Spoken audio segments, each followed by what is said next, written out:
Actually, ako lang gihapon review mga kaigsunan ang mga wali, no? Mga wali nga makapapukaw gihapon kanato. Usa ka higayon ni ana ang mga disciple o ba ni Jesus, yug-kuyog ang mga disciple kan Jesus, nga bisang asa sila nangadto. Jesus matog bukid, usay matog syudad. Dahil mga panahon mga kaigsunan nga lipay kay mga disciple sa ilang mga experience, sa ilang tour, no? Ingon pa sa Lucas 21:3. Dito sa templo niya nakita nila dito nga naay dito yung biyuda nga naghalad, naay mga pariseo, naay mga eskriba, pero nakita napansin gyud ni Jesus. Nga mingon din sa verse 5, dihay pila kanila nga nagisgot bangin sa templo ang mga disciple ba sige istorya. Ninduta man tanaw day aning templo ba? Siyempre kay gitor lagi sila ni Jesus. Na-experience kina dito ang mayong kaing talan-awon. Sada gi kay tanan. Dapat kanindot pagi kay aning mga bato nga mga gidayan-dayan aning templo ha kay siyempre mga mahalon bitaw mga bato ang gigamit sa pagtukod sa templo. Grabe man kay ka mga dagko ang mga gasa, dagko kay lagi ang mga gasa, mga nindot man kay mga gasa ang gihalad sa Dios daw napita. So grabe gid ilahang mga pagpaniid. Niya na sa verse 6 ba. Nakita ninyo kining tanan apan moabot gid ang panahon nga walay bisan usa nga bato nga magpabilin ni ining dapita kay kini pagatumpagon kining tanan tinukod tumpagon ron ni sa Luke 21 verse 13 mao niya kini ang higayon nga makasangyaw kamo but this will be the opportunity to tell them about me. Bisag asa kada dun sa Ginoo, bisag makita pa nimo nga nindot ing lugar, nindot ing dapita, mo na imong naabtan, mo na imong nakita. Gipay-remind ni Lord nga walay mulungtad ining tanan ha, walay magpabilin ining tanan diri mga puros rani nga mga lumalabay, temporary ra na. Ano nakita ninyo tanan? Bisag unsa inyo na-appreciate dia, temporary ra na. Nya miingon dayon sa kalit diri sa verse 13, but this will be your opportunity to tell them about me. So diha nimo makita mga kaigsunan nga ang concern niya gini ni Jesus nga watong sabton mga kaigsunan bisag asa kay pahimutan, bisag ni dato pa ka, bisag na katrabaho pa ka, bisag na promote pa ka, bisag nindot na imong kahimtang, asa man ka naabot sa imong journey sa life, this is your opportunity to tell about Jesus. Ayaw kay kalimot ba, ayaw ka kataranta lang uban manggod kay imbes gi-promote na sa Ginoo, imbes gi-bless na sa Ginoo, ni focus naman kung asa siya, imo na nung rason di makawali. Imo na nung rason kay nay trabaho. Imbis ang Bible nang ingon nga kining tanan nakita ninyo oh ni kawang na ng tanan ha, kawang ra na kay batumpag ra na, mawala ra na. Apan sultihan tamod kini mao ang dapat ninyong hinumduman. This will be your opportunity to teach, to preach, to tell them about me. Mao ginagiingon dia sa verse 13. Unya ingon din sa verse 19, stand firm, you will win more souls. Barug nga malig-on, luwasa inyong kalag. Mao na ini ang verse 33, heaven and earth shall pass away, but my word will remain forever. Anawara ganing uban. Imbes nga naanay mga opportunity nga nakatrabaho, na promote, na plastar, ala dili naman hinuon mo paggamit sa Ginoo, mura na og makabother si Lord. Di pasabot biya gid ni Lord din ani man nga journey sa mga disciple. Klaro gyud kay ipasabot ni Lord ani nga kutob sa mga nakita sa mga disciple nga murag kuan kay sila, enjoy kay sila sa ilang journey, tanan-tanan. Ignon gyud sila ni Lord nga, kining tanan, ay mo focus ani kay mawaa ani. Ay mo focus ana temporary na. Oh, verse 6 makita nimo sa verse 6. Ang iyang tumong ni Jesus ang future. Ang mga disciple ilang tumong makita ra nila. Ma-impress nang kay sila, ma-amaze nang kay sila kung unsay naa nga ilang makita. Pero si Lord, permente gid si Lord mo kuanay. Ayaw lagi ana, lagi. Temporary ra ba na suplahon bitaw ka ni Lord nga. Nakita ninyo na, o kana lipay man kay mo, di ba nindot kayo? Verse 6 bro, sultihan ta mo. Moabot ang panahon nga walay bato nga pinatong sa bato nga dili tumpagon. Isopla na. Mura ba kag overwhelmed kay ka kay rapi gyud kay san kanindot ngin journey ay soroy ay sada kay lugar oy. Ana sa Jesus Christ. Sultihan ta ka. Temporary na hinumdumi bisag asa ka dadon, abot man ka din ana, abot man ka didto, abot man ka diha, nakatata man ka diha, na promote man ka diha, isweldo man kagdako diha. This is your opportunity to tell them about me. Pag imo tan-awon gyud nagi concern ni Jesus nga lahi sa concern sa mga disciple. Nay nakita si Jesus nga lahi sa nakita sa mga disciple. Nay pagbati ni Jesus nga lahi sa pagbati sa mga disciple. Opportunity na not excuse. Kanang imong nahimutangan, kanang nindot kaayo, kanang plastar kaayo ka, na anak ka din ha, na nakada sa high level sa tanawon sa mga tao, trabaho ba na, position ba na, degree ba na, unsa ba ka diha, like for example, kato nag-preach mga kaigsunan, ingon siya, usa siya ka, doctorate, PhD, supervisor sa DepEd, diri sa Cagayan de Oro, na-assign siya sa accounting, billion, million, and billion ang kwarta nga ilahang ginapang release. Dumala siya 400 ka mga pilahan, nga na bitaw. Pero ayaw ka taranta diha. Himua hinuon nga platform nga maka-preach ka sa maayong balita. This is your opportunity. Kung asa gani ka, diha ka gibutang. This is your opportunity, just like me. Nag-drive lagi ko kabal-habal kani adto. Karon wala na ko nag-drive pero nahimo na kong opportunity nga makawali ko kada bulan kausa diha sa habal-habal. Manahimo na kong opportunity. Dili kay imbes gibutang ka sa Ginoo diha, lipay kay ka dinha, bless kay ka diha, promoted kay ka diha. Diha ka na source, pero si Lord mura na makabader hinuon.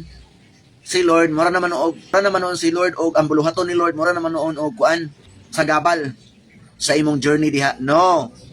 Remember, ang conclusion ni Jesus sa verse 33, hinumdumin ninyo mga tinun-an ko, mga alagad ko, heaven and earth shall pass away, but my word will remain forever. So ayaw pailad sa sapi, ayaw pailad sa unsa nga posisyon. Okay, mga follower man ta ni Jesus, mga believer man ta, mga disciple man ta, kabalo ta sa katotohanan sa kamatuoran. Estudyante ka, dili na noon makabuhat sa buluhaton, imbis na himong platform. Ana ba? Ayaw hutda imong kusog, ayaw hutda imong paningkamot para lang sa temporary. Maunay buot ipasabot ni Lord. Kay kung mamatay ta ugma mga kaigsuunan, wa gitay mapudpud bisag gamay og maskin kita malimtan ra unya. Ugma nga wala na taning kalibutan na bisan kita limtan ra ta. Ang atong hago limtan ra na, atong paningkamot limtan ra na, atong simod inudnod manato limtan ra na. Madumduman man nila pero may madumduman na nila sa sikatuig kausa. Uni atong ihurot atong kinabuhi diya samantalang ang atong pag-alagad mao ang atong unang gialagaran ang Dios. Kung nakatrabaho ta gibutang ta sa Dios para diha kay opportunity na nga makawali kita. Opportunity ka na kay naman diha ato mga kita verse 13. Ang importante sa kang Lord ang word. Munang ayaw paghutda ang imong kinabuhi, ang imong kusog, ang imong oras diha lang sa temporary. Hataging higayon ang pulong sa Dios. Hataging higayon nga magamit ka, tabang ka sa buluhaton. Even ang atong relationship, even ang atong family, kung kinsay mauna sa ato, mawala ra na nga relasyon. Maputol ra na nga relasyon. Temporaryo ra na nga relasyon. Busa ayaw kaayo og anina, ayaw kaayo og overwhelm ana, ingon si Lord. Ayaw kay ana. Sultihan ta ka, gipakita ko ni aron makita nimo nga kini dire diha dito mauni imong opportunity to preach, to tell them about me. Ano nagyan sa verse 13? Yes, our family is a blessing, our children is a blessing, it is a blessing from the Lord. Kung naminyo man ka, kung na naman kay pamilya, kung naman kay mga anak, kung na kay trabaho, kung na kay sakyanan, kung na kay dagang kwarta, kung naa ka anak, kung asa ka gibutang, sa hirap at sa ginawa, himuan ng rason nga mahimong panalangin o dili tunglo. Himuan ng opportunity, dili mahimong rason sa excuses. Ay, sorry kayo, kay di ko ka-appeal, kay nako'y trabaho. Himo na ng excuses sinuan. Ayaw himo ang excuses, ayaw himo ang rason, ayaw himo ang tunglo, ayaw himo ang babag ng imong naabtan, na himutangan, himua hinuon ang opportunity. Disciple ang kausap ni Lord ani ha, dili tong tagagawas. Munang bugat ang word ni Lord. Verse 33, heaven and earth shall pass away. Muna nga, kaning highlights nga, ayaw lagi hutda. Imong oras, attention, panahon, kusog, kinabuhi, diha sa temporaryo. Kay mahanaw ang langit o ang yuta, panampulong sa Dios maoy magpabilin. Ayaw kay hutda imong oras sa pagsigig katulog. Busa ingon si Lord Jesus Christ, nga panagtukaw ka mo, busa pagbantay ka mo, ayaw ka mo pagpatuyang sa pagkaon, pag-inom, sa pagkahubog, nga ilimnon, ayaw ka mo padaog sa mga kabalaka, may tungod ni ining kinabuhi kay tingali unyag, makalitan ka mo ni atong adlaw nga moabot kining tanan. Pasabot ay kapatuyang sa mga butang. Yes, ma-attract si Lord sa mga tao nagsakripisyo. Naay mga Kristohanon nga imbes gi-bless, gi-promote, ala dili naman hinuon mo apil sa mga buluhaton ng simbahan. Pero paadtoon og lagyong lugar makaadto man. Ang mga event makaadto man nga mga event makaadto man. Naalagay ko ay nakitingad-an eskwela na kada adlaw. Mas layo pa biyang eskwelahan kaysa simbahan. Matingala ko. Kaya di ko na makasimba kaya wala ko pero ano makaadto mag-eskwelahan? Kada adlaw pag ina. Lunes pa ingon sa Biyernes. O, di ba? O, ginilya ang problema lagi. Ikaw kuno, una-una daw kuno mayo. Dili makatog simbahan kay wala kuno mukuha. Pero nga nung Lunes, paingon sa Birnes, maka-eskwela man. Layo kay tanan. Layo kayo. Nganong mapangitaan magpagi. Unya, kung simba na, maingon mga, ay, di ko kasimba kay wala man misakyanan. Oy, muna riya. Mas attract si Lord ato mga nagsakripisyo. Kung tanawon gini mo nga mga chapter, attract din si Lord ang mga taong kasakripisyo. Busa, naagid iyang warning, oh. Ayaw ka mo pag patunto, pagbantay ka mo, ayaw mo patuyang, kay basig makalitan mo, ayaw ka mo padaog sa mga kabalaka, may tungod ining kinabuhia, kay tingali unya makalitan ka mo, di atong adlaw kay mo abot kini sa tanang mga tao, tibuok kalibutan, ingon sa usa kalitag, uy litag rada ini usahay malitagan nagitani atong kabisi no, ani atong trabaho. Wala kon maingon si Lord no nga di na ka magtrabaho. Wala kon maingon si Lord no nga di na ka magminyo. Pero ayaw himo ang rason. Kay blessing man ang trabaho, ayaw himo ang kompetensya sa Ginoo. Blessing mga ng mga anak, anak ko atong pastora nga nag katong primary nga nagwali oh. Imbis kitagaan sa Ginoo anak, dili naman makauban sa buluhaton kay maingon man nga, ay pasensya kaayo kay naamo ko koy anak ibantayan. Oy. Nya ngano ko mga tug dagat, makaadto man ligig dagat. Nganong makaadto birthday na dala man naging anak sa birthday. Unya nganong sa buluhaton di man madala, nganong sa simba di man madala, nganong sa pag-preach na himo mang babag. Oy. Daghan kay mangingilad nga Kristohanon. Imagine ka na sa una nga pa'y trabaho. Uy, grabe kay tanan. Humble pa kaayo. Karon, oy nagpatibungol naman. Di naman mo tuog pastor. Di na oy. Kay feeling niya mas maalam pa man sa siyang pastor. Munang lingi-lingi sa kaugalingon, sikap-sikapo na to tong kaugalingon. Ay basi nakalimot kita. Dagan kayo mga piki nga mga Kristohanon, mga butbuton kay nga mga Kristohanon. Dili daw makasimba kay layo. Pero kung ano na yung mga event pakaabot man. Kung na akong intentional makaabot man. Oy, gitanaw ni Lord ang kasing-kasing. Nga sige pangrason kung mga buluhaton. Pero buluhaton sa tao, abti kaayo. Oy, in taon, pag sure diha. Pag mata ng taon, nahimo naman ninuong kompetensya. Mas powerful pa man ninuong kalibutan. Mas powerful pa man mga event. Muna pag-ingon ni pastor ba, nga nagwali, nga ayaw pag-ingon nga grabe man si pastor kay mangigo mangyod. Ayaw daw kunog ingon ana kay giigo gyud ka niya. Ingon pa niya. Ingon pa ni pastor bakit to bang video ba tong Domingo? Video maka-apil sa buluhaton karon pastor kay naami trabaho. Imbes nga gamay pagay nga blessing babag na. Di nakatagaan sa ginog dako nga blessing kay babag naman ganin gamay pa kayo. Mo ni giingon dito. Nya kay gabay pagay kay nga panalangin ang agtaranta naman. Manaingon si Jesus Christ nga, oy nakita niyo ning tanan? Oy pag-share mo ay mo pagkataranta kay mukalit ang moabot ang panahon nga tumpago ni sa Dios ang tanan, mawa ning tanan apan ang pulong mahanaw man ang langit ug ang yuta kining pulong di gini mahanaw. Busa kung asa ka gibutang sa Ginoo, himuan ning opportunity to tell them about me. Verse 13. Para atong mga wala nakaapil atong mentoring, ay opener kaayo, kung dili ta magpagais tong kasing-kasing, di ta magpagarbo. Kinahanglan dawaton nato ning kinasing-kasing nga Lord, salamat di-remind ko nimo. Lord, salamat itudluan ko nimo. Kay mauni ang gugma, ang tinuod nga gugma diya sa Ginoo mo sakripisyo. Mo na itong word bitaw, love without sacrifice is not love. Leading people without love is slavery. You slave them. Unya daw kuno kung ikaw daw kuno mag-work without love, you burn out. Nganong gikapoy ka man sa pagbuhat sa buluhaton sa Ginoo kay walay gugma na. Mana tulo ka butang ayang giingon ana. Love without sacrifice is not a true love. Leading without love is you make slavery.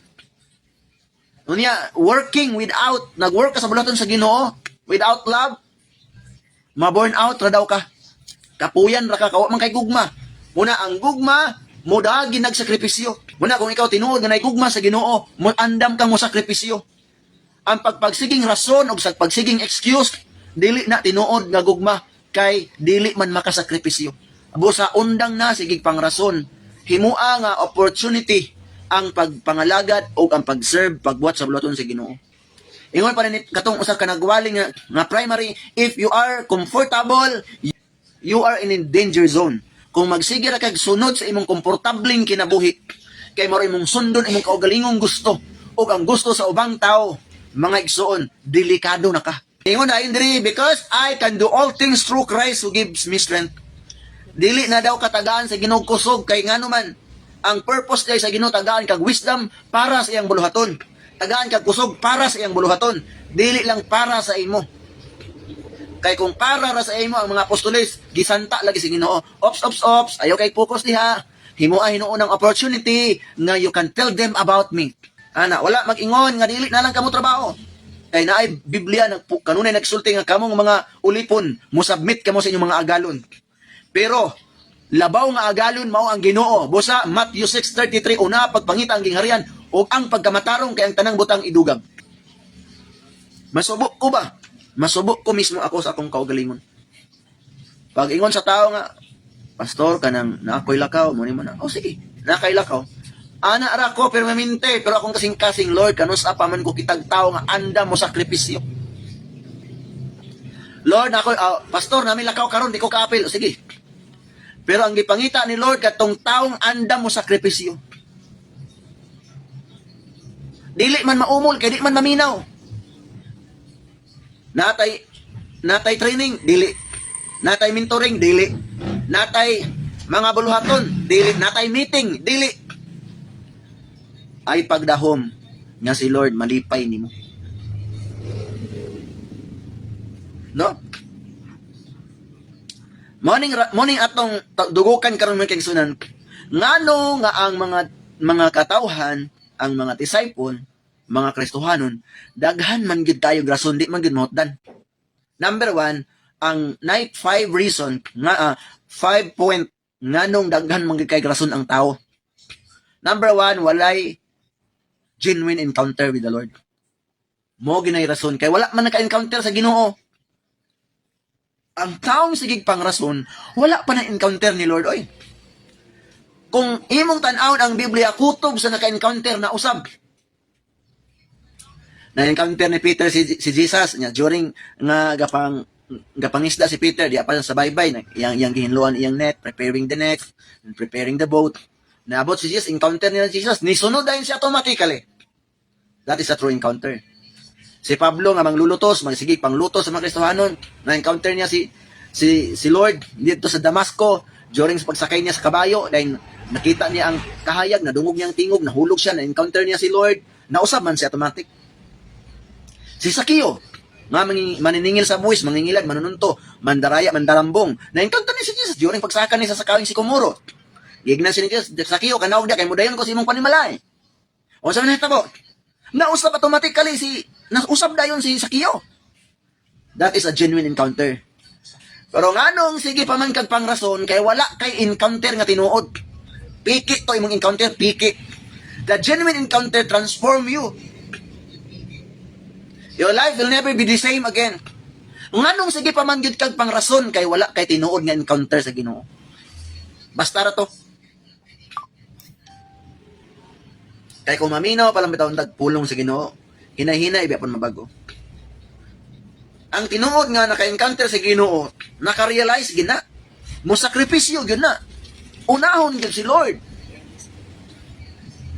Nya si Jesus kay ma-attract biya gyud siya ng sacrifices, ma-attract kay siya ng suffering. Nya kung ikaw bitaw na naka-encounter ni Lord, imo mang ma-realize katong mga naan ko ni Lord nga purong-purong, nga tunok, katong cross, katong gilansang siya, katong revelation of the cross. Gipalit ra ba ko si Ginoo, gibayran ko siyang dugo, busa mga lagad ko ingon si Paul, I live not I but Christ liveth at me, and my life that I live to the Son of God who loved me and died for me. That is the revelation of the cross. Tungod kay nakasabot si Paul sa iyahang encounter kay Lord. Naa siya revelation. Number 2, wala nakasabot. Naga mga tao nga man gyud nga sige mang pangrason kay sayang pagkristohanon hangtod karon wa gyapon kasabot. You did not understand. Kung tinuod kay nakasabot makita gyud sa imong linihukan. Kay nakasabot man kasi imong pagkristohanon. Kasabot naman kas pulong sa Ginoo. Number 3. Nganong kristohanon, nganong disciple sige man gyapon pangrason. Pangitag alibay. Grabe kay mga alibay. Ngano man? Una, wala encounter, ikaduha, wa kasabot, ikatulo, tapulan. Tapulan man kayo. Ano nga pag naibuluhaton, ngita nag-alibay, ngita nag-rason. Dili mo commit, walay commitment, dili faithful, dili available. Nga naman, dili pa si Lord Jesus Christ ang nagkontrol sa ilang kinabuhi. Amo ng mga hinungdan, mga kaigsunan ko. Tapulan man, ingala ta kay naaman sa buluhaton, nagkuan man, nag-apil man to sa buluhaton, pero wa man gyapon nag-attack. Bisag asa ibutang ang taong tapulan. Natong isgutan na tapulan diya sa Panginoon niya. Dili ni sa secular nga mga trabaho. Kanang tapulan ba diya sa Ginoo? Tapulan mo buhat sa buluhaton. Tapulan mo apil sa buluhaton. Ang taong tapulan bisag asa ibutang wala ginay agi, wa ginay ayo. Spiritual niya. Bisag himuon pa kang core, bisag himuon pa kang primary, bisag ibutang pa kana nga lugar. Kung tapulan jud gadi, wa maging saktong encounter, tapulan jud ka. Monday to Friday dapat natay gibuhat 24/7. Natay buhat tungod kay si Lord, grabe kay gibuhat na to. Tulog ka, si Lord na gibuhat para nimo, gipandar imong mga immune system, tibuok nimong parts sa imong lawas. Imong heart gipandar niya, imong lungs gipandar niya. Wag yun magtinapol si Lord paghatag nimo kusog, paghatag nimo saktong function, pagpa-activate sa tanang parts sa imong lawas. 24/7. Si Lord wa nagtinapulan og pas-an sa cross para luwason ta, para tubson ta. Pero daghang Kristohanon nga perti katapulan sa buluhaton si Ginoo. Hindi mo apil sa mga kalihukan sa buluhaton sa Ginoo. Kay feeling exempted siya permanente. Maunay butang nga dili kagustuhan ni Lord. Ikaapat nga rason nganong magsige mang pangrason, dili kabalo. Kabalo ka ganong dili siya kabalo kay di ka patudlo. Dili ka paubos, dili ka hatag panahon, dili ka pa umol, dili ka pa porma. Nganuman siya na pa may nag-iyas iyang kinabuhi. Gifamiliar ra niya ang tanan. Wala siya pagsubmitar, wala siya pag-honor. Og mo nay kuyaw kayo kulba kayo bugat kayong Kristohanon. Naa lagi gasimba lagi pero way ka himuon. Kay di man lagi kabalo. Kay di lagi ka patudlo panahon nga naay mga SOL, panahon nga naay mga meeting, panahon nga naay mga mentoring, panahon nga naay mga training, dili lagi. Nandi kan malipay sa Lord. Ikalima, weak og connection. Mo na hinungdan. Weak og connection sa leader, weak og connection sa pastor. Labaw sa weak og connection sa Ginoo, weak og connection sa pulong sa Dios. Mao na, dili man mo align, dili man mo connect. Bisan na tong signal. Pag weak gani ang connection sa tong signal, dili ta magkasinabot, dili kay magputol-putol man Ano pitang tawagan nimo? Sige, dili man makuan, dili man kay. Grabe kay ka weak og signal. Bosa, examine your heart. Number 1, examine your heart. Nga dapat natong buhaton. I-check na to atong heart, i-check na to atong motive, i-check na to atong mind, evaluate na to. Number 2, work hard, ayaw na pagtinapulan. Number 3, be trained, kinanglan magpatudlo ka. Number 4, submit to your pastor, submit to authority. Daghang Kristohanon, nga di gyud ga-submit hangtod karon. Pero Kristohanon gyapon sila. Walay mga butang dis kalibutan, gibot sa Ginoo nga walay gipahimutang niya nga authority. Ang pamilya na authority dia, ang papa, ang mama. Ang imong trabaho anay authority dia, ang imong supervisor, ang imong manager, ang CEO. Bisag asa kay butang naa ginay authority. Mo sa diha po sa simbahan napoy nay authority diha nga dapat kang mo-submit. Just humble yourself. Then stop worrying. Ayaw sige kabalaka. Sa Matthew chapter 28 verse 20, ubanan ko ikaw sa bisan asa ka mo adto. Mga kaigsuonan, sunod in taon ta sa Ginoo no, musunod ta ba dili tungod kinaigo ta. Musunod ta kay obedience kita kay Lord. Musunod ta dili tungod kay gikasab-an ta, ni sunod ta kay obedience ta kay Lord. Ana ra na kasimpol. Gi-honor nato si Lord kay mo honor kita kay Lord. Dili kay gi-honor nato si Lord kay gisugo ta. Duot ta sa mga tao, sa pastor, ginudnod tag-ayon no. Natay personal na kinabuhi nga dapat kita mismo. Kay na may uban ahya na mo alagad kung nagsakit na. Kung walay sakit, kung way katalagman, kung may dilubyo, dili mo duol sa Ginoo. On turning point siya pero wala ba tayong sariling bait? Nga kung dili mahitabo ngayon anak, kung dili madisgrasya, kung dili mapriso, dili mo tuo ug di mo ilaw, di mo alagad sa Ginoo. Wala na ba tayong sariling bait? Wala na ba tayong tamang pag-iisip? Kay nanion pa kita, kailangan pa kita magsakit, kailangan pa kita mahitabo, kailangan pa kita kasab-an, kailangan pa kita insultuhon para ta matino, no? Kailangan pa gid ang atong pastor kanang military kay dating para mo tuo ta. Wala na ba tayong saktong pagpanabot what is right from wrong? Mao na akong di gusto mga kaigsunan nga si pastor mangod kay di man gud ni siya istrikto. Kanang mga tao mga mutuo lang kay istrikto ilang digdumala wa ginay saktong panabot. Kay kung ikaw nga tao na kay saktong pagpanabot igsuon, bisan pag di pa na siya istrikto, magpabilin gid na ang imong pag-submit, pag-honor, pag-obey kay ikaw mismo nakasabot ka.